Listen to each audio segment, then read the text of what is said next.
We'll now move on to hear more about Rwanda, and our next speaker, Ambassador Yamina Karitanyi, the CEO of Rwanda Mines, Petroleum and Gas Board in the Republic of Rwanda, will take us through that journey.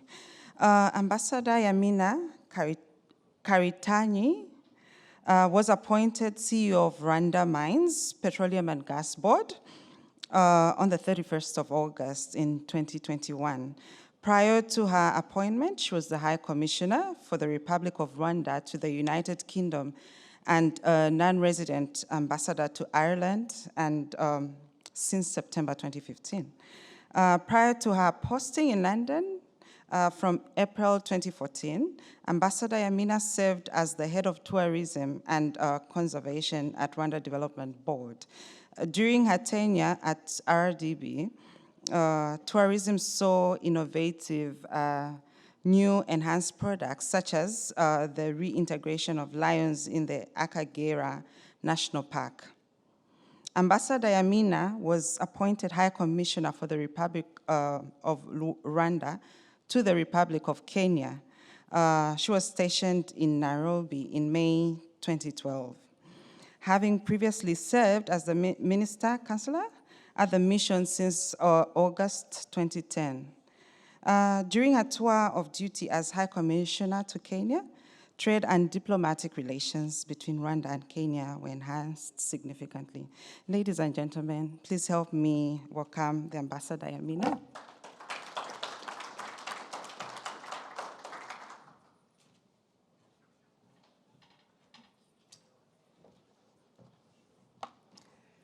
Thank you very much, Wamunyina, and compliments to the Honorable Minister of Energy and Mines Development in Uganda. Greetings to all. Thank you for attending this session today. It's been a long week, and I appreciate your endurance. Rwanda has a long history, over a century old, in mining. But its most exciting period, a period of accelerated development, is upon us. And we want Australia to work alongside us on this journey. Rwanda is highly prospective in the minerals necessary to achieve energy transition to clean energy. In particular, we are known for having the 3 T's: tin, tantalum, and tungsten. But the reality is we must invest more in exploration. Recently, the world's second largest miner, Rio Tinto, entered Rwanda with an option to invest up to US dollar $7.5 million in lithium exploration. We're also welcoming other substantial players in Rwanda with a view to invest, to explore what we have in the ground. And I would like to extend an open invitation to Australian junior exploration companies looking to invest. Partner with us, and together we will unlock the potential in our mining sector and discover the opportunities within. A platform like this is best to promote opportunities of investment into Rwanda, which I will do. But first, allow me to remark on the strengths of another country, Australia. We recognize the importance of junior exploration companies. This week, alongside the main Africa Down Under program, I met with a number of ASX-listed junior exploration companies, one of which told me that even when compared to other significant mining jurisdictions, the ASX has almost double the number of companies that describe themselves as exploration companies. So Australia understands exploration, and Rwanda needs exploration. We have an enabling environment for any company wishing to invest in our mining sector, and I believe there are opportunities to make further refinements. This week, I've had a bilateral meeting with the Western Australian Minister of Mines, Honourable Bill Johnson, yesterday in his office. And once again, our deepening engagement with Australia, and particularly Western Australia, is key.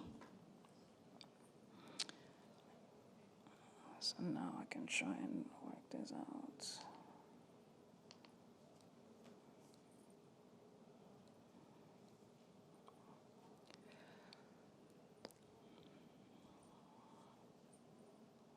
So Rwanda Mines, Petroleum and Gas Board, or RMB, has the objective of transforming Rwanda into a regional mineral trading and value addition hub. And if I can make my slides work, I will take you very quickly to the slides. And as I work this out, I can start by telling you that Rwanda has a strong regulatory framework in place for the mining sector. The legislation and policies are in place for investors. We are very attuned to listening to investors to understand their requirements and indeed work through with government to ensure that success in investment.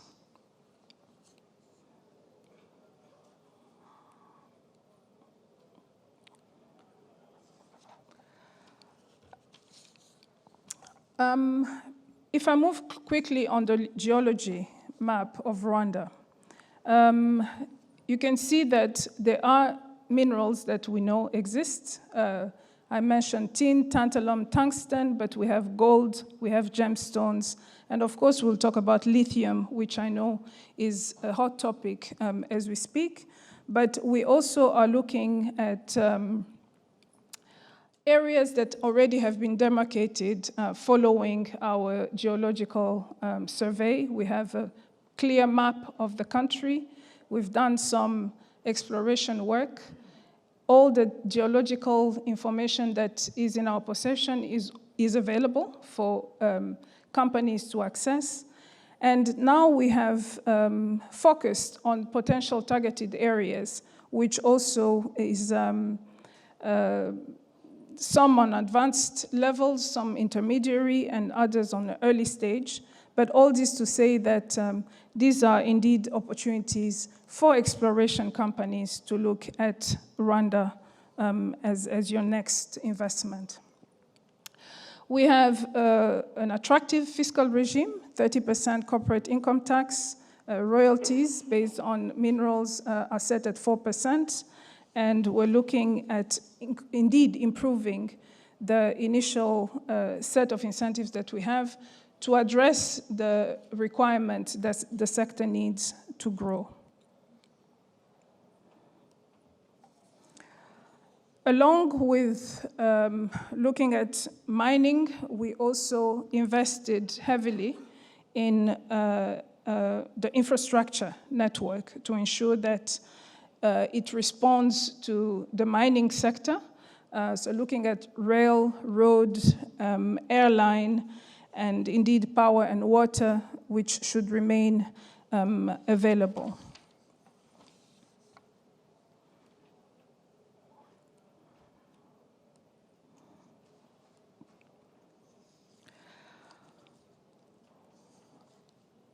On mineral exploration specifically, I would like to take you to a slide which shows you the historical activity on exploration that has been done.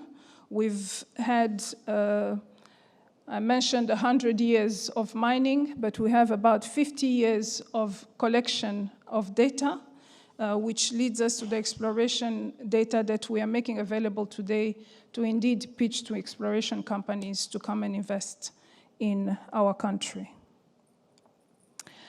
And what does this mean? For us, it means that we have known minerals, key among them tantalum, tungsten, and indeed tin. And on tantalum, on our export, we're number 1 in the world, 7th globally for tungsten, and 12 for tin.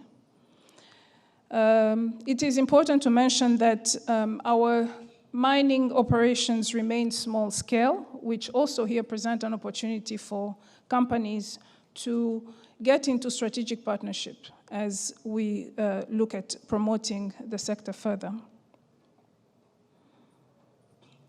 We have mineral occurrences, again, looking at the region. Our country is located between East and Central Africa, but obviously in between the Congo and Tanzania Craton. And looking at the Kiberan Belt, those who have studied the region understand the wealth of minerals that exist on that particular belt. On lithium, we do have known lithium mineralization in the country. We have granted export permits, which the sector has responded quite positively on. We are more interested now in further exploration work, which we, again, are looking at investors in that field. And we also have plans to invest in a lithium value addition and export lithium carbonate, hopefully in the next few years.